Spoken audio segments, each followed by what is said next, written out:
বলতেছে যে আয় আয় হাদির লাশ নিয়ে যা।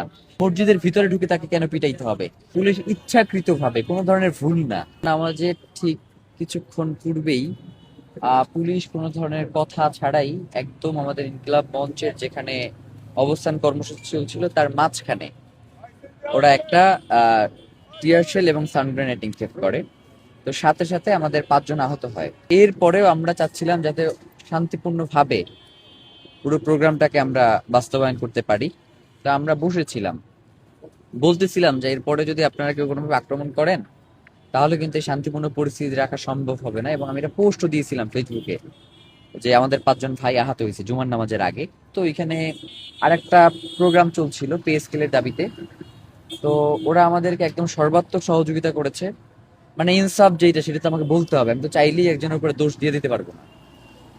তো পে স্কেলের ওদেরকে যখন আমরা নিষেধ করছি যে আমাদের এখানে একটা প্রোগ্রাম চলতেছে, আপনারা প্লিজ ওই পাশ থেকে যান, ওরা মার খাচ্ছে পুলিশের। পুলিশ ওদের প্রতি টিয়ার শেল মারতেছে, তারপর হচ্ছে সাউন্ড গ্রেনেড মারতেছে, জল কামান মারতেছে, কিন্তু ওরা আমাদের প্রোগ্রামের কাছাকাছি আসতেছে না। ওরা একদম দূরের জায়গা থেকে ওরা হচ্ছে যাচ্ছে। পুলিশ ইচ্ছাকৃত ভাবে, কোনো ধরনের ভুল না, ইচ্ছাকৃত ভাবে ইনকিলাব মঞ্চের যে প্রোগ্রামটা চলতেছিল ইন্টারকন্ডিশনে তার ঠিক মধ্য বরাবরই মারলো। 5 জন আহত হলো, এরপরে আমরা উঠলাম না।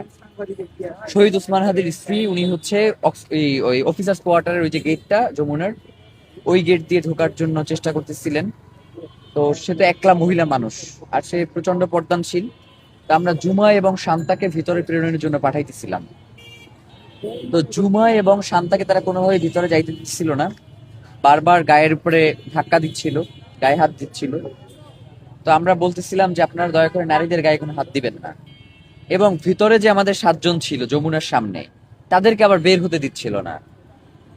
খুবই একটা, মানে ওদেরকে না বের হতে